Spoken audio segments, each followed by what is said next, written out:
আরে ভাই কি যে বলবো, চারদিক জুড়ে এখন বাংলা সোশ্যাল মিডিয়াতে কি চলছে? ডান দিকে কি চলছে, বাঁ দিকে কি চলছে, উপরে কি চলছে, নিচে কি চলছে? ভাই আমাদের রচনা ব্যানার্জি মানে আমাদের রচু দিদি নম্বর 1 করে এত পপুলার হয়নি।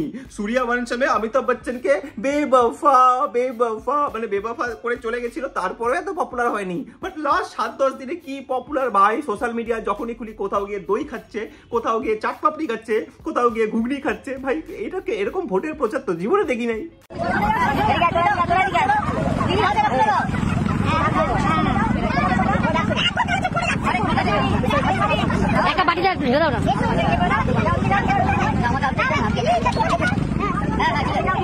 দেখো কি করে ঘুগনি খেতে হয় শিখে নাও, কারণ কি তুমি যদি এরকম ভাবে ঘুগনি না খাও তাহলে তুমি ঘুগনি খেতেই পারো না। আর দিদি যেখানে যাচ্ছে এমন ভাবে প্রিটেন্ড করছে যে ভাই মানে তোমরা যেটা বানাচ্ছ সেটাই ভালো, আমার বাড়িতে তো ভালো কিছু হয় না। ঘুগনিকে বলছে আমার বাড়ি ঘুগনির থেকে এটা অনেক ভালো, আমার বাড়ির থেকে অনেক বেশি ভালো। কোথাও গিয়ে দই খেয়ে বলছে আমার বাড়িতে এরকম দই হয় না, এটাই হচ্ছে আসল দই। টক দইটা তো অসাধারণ বাবা, আমাদের বাড়িতে তো এরকম টক দই হয়ই না কলকাতাতে। আমরা কি দই হয় কে জানি, ওটা এবার থেকে দই নিয়ে যাবো ভাবছি ব্যাগে করে করে। একদম দই খাওয়াটা অনেক ভালো জিনিস দিদি, বাট যা গরম পড়েছে এই গরমে একটু দই খাই বলো তো? গরমে সব থেকে আগে দই খাবে, দই। বাবারে এটা কিরকম টাইপের রিয়াকশন? এটা কি ছিল দিদি? মানে দই খাওয়ার পরে তো সাধারণ মানুষের রিয়াকশন এরকম হয় না। ভালো খেতে, খুব ভালো খেতে, দেখে মনে হচ্ছে দইরা ভেপোরাইজারের তেলটা খেয়েছো বাবা। আজকে আমি তোমাদেরকে এমন একটা অ্যাপ্লিকেশনে কথা বলবো যেখানে তোমরা 8,888 টাকা ইজিলি জিততে পারো। অ্যাপটির নাম হলো বেড ভিসা।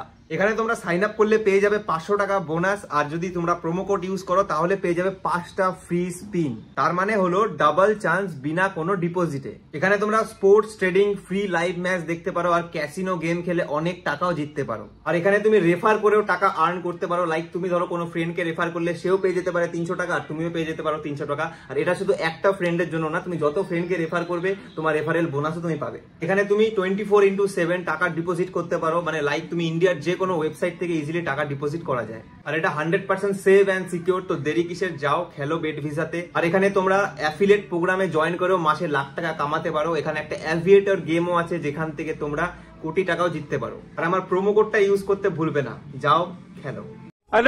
আর আমাদের রচনা দি ভোট প্রচারের জন্য শুধু কোথাও গিয়ে ঘুগনি খাওয়া বা কোথাও গিয়ে দই খাওয়া এই সমস্ত শুধু করে না, জামাল কুদু গানে ডান্সও করে।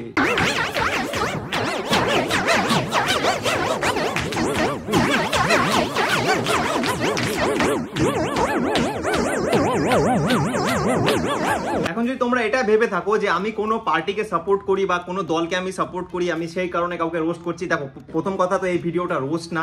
আমরা লাস্ট সোশ্যাল মিডিয়াতে কিছুদিন ধরে যা দেখছি এই মানুষটাকে নিয়ে, আমাদের এই দিদিকে নিয়ে, আমি জাস্ট সেটার উপরে জাস্ট রিয়াকশন দিচ্ছি। আর পার্সোনালি আমি কোনো পলিটিক্যাল পার্টিকে সাপোর্ট করি না, বিকজ আমার মনে হয় যে এই রাজা রাজ্যে সবাই গোলাম। ওই যে একটা গান আছে না, রাজা রাজ্যে সবাই গোলাম, করতে হবে রাজাকে সালাম, ওই টাইপের অবস্থা। এখন আমাদের ডেমোক্রেসিটা এমন একটা অবস্থা, এটা যদি ডেমোক্রেসি হয়, ডেমোক্রেসির এই গোটা আমটা তোমরা কেউ পাবে না, মানে আমরা কেউই পাবো না, আমরা শুধু পাবো আটিটা ভিতরে, ঠিক আছে? আমটা তো অন্য জায়গায় চলে যায়। যাই হোক, সেটাই হচ্ছে ব্যাপার। এবার ডেমোক্রেসি, আমি কোনো পলিটিক্যাল পার্টিকে সাপোর্ট করি না। আমার মনে হয় যে মানে হয় না একটা কথা যে লঙ্কায় যাবে সেই রাবণ, এরকমটা একটা অবস্থা। তো পার্সোনালি কেউ এই জিনিসটা ভেবো না যে আমি কোনো পার্টিকে সাপোর্ট করে বা ডিসরেসপেক্ট করে ভিডিওটা বানাচ্ছি। তো এটা জাস্ট বলে দিলাম। এখন ভোট প্রচার করতে করতে আমাদের দিদি শুধু ভোট প্রচারেই থেমে নেই, আমাদের দিদি এখন চিমনির অ্যাড দেওয়া শুরু করে দিয়েছে। কুচিনা কিচেন চিমনি, নামটাই ভুলে যাচ্ছিলাম। কুচিনা কিচেন চিমনির অ্যাড দেওয়া শুরু করেছে। মানে সিঙ্গুরে গিয়ে এত ধোঁয়া দেখেছে, ধোঁয়া দেখেই ভেবে নিয়েছে যে ওখানে কলকারখানা আছে। চিমনি থেকে শুধু ধোঁয়াই ধোঁয়া, রাস্তাঘাট শুধু ধোঁয়া বেরোচ্ছে। এত কারখানা হয়েছে, তাহলে কি করে বলছেন যে কারখানা হয়নি? আমি যখন এলাম তখন তো দেখলাম অনেক কারখানা হয়েছে। বলছি এটা হচ্ছে আমার বেডরুম। এবার ব্যাপারটা হচ্ছে আমার মনে হয় এখানেও আশেপাশে কলকারখানা আছে, ধোঁয়া বেরোচ্ছে। কলকারখানা কোথায়? কলকারখানা দেখতে হচ্ছে।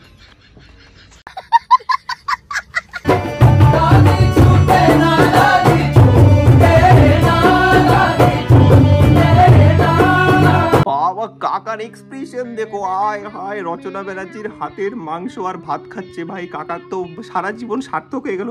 কাকা তোমাকে শুধু একটাই কথা বলতে চাই, এবার বলো। গাইজ আজকে ভিডিওটা এখানেই শেষ। জানি ভিডিওটা অনেক ছোট, কারণ কি আমি তোমাদেরকে যেটা কমিউনিটি পোস্টে বলেছিলাম, দেখতে পাচ্ছ পুরো অবস্থা খারাপ, অ্যালার্জিতে অনেক বাজে অবস্থা, আমি সবটা আমি দেখাতে পারবো না কি। তো হোয়াট এভার, যেটাই হোক, ব্যাপারটা হচ্ছে এই মাসে এখন অব্দি আমি 4টা ভিডিও জাস্ট আপলোড করেছিলাম। তো আমার মনে হচ্ছিল যে অনেক কম ভিডিও হয়ে গেছে, আরেকটা ভিডিও আমাকে দিতে হবে। তো জাস্ট আমি ভিডিওটা বানাতে বসতে আমার ভিডিওটা বানালাম। আর এই টপিকটা এখন পুরো সোশ্যাল মিডিয়াতে ছাড়খাড়, সব কন্টেন্ট ক্রিয়েটারই কম বেশি বানিয়েছে। তো এই ভিডিওটা কোনো হেট ছিল না, এটা জাস্ট একটা ফানি ভিডিও ছিল, একটা কমেডি ভিডিও ছিল। আর আমার এক টাইপের রিয়াকশন বলতে পারো এই সমস্ত ভিডিওর উপরে, আমার রিয়াকশন আমি দিলাম। আমি পার্সোনালি কোনো মানুষকে হেটও করি না, কোনো পলিটিক্যাল পার্টিকে হেটও করি না, আবার কাউকে ভালোবাসি না। আমার সামনে থেকে নিজের চোখে আমার নিজের রিয়েলাইজেশনে যেটা আমার ভালো লাগে আমার কাছে সেটাই ভালো, আর যেটা আমি রিয়েলাইজ করি খারাপ সেটা খারাপ, বাস স্ট্রেট ফরওয়ার্ড কথা। তো এখানেই ভিডিওটা শেষ। আর তোমরা চাইলে আমাকে ইনস্টাতে ফলো করতে পারো, আই অ্যাম বেঙ্গলি বাবু, চলে আসো। আর ইনস্টাতে আমাকে কন্টেন্টও পাঠাতে পারো। খুব তাড়াতাড়ি অনেক স্ট্রং ভিডিও নিয়ে ব্যাক করবে, এটা তোমাদেরকে কথা দিলাম। একটু 2-4 দিন এই ভিডিওগুলো ছোট হচ্ছে, একটু সহ্য করে নাও। আমি সুস্থ হয়ে যাওয়ার পরে জানো কি হবে। बाय। समंदर के जैसे बढ़ती लहर, पवंडर के जैसे ढाती कहर।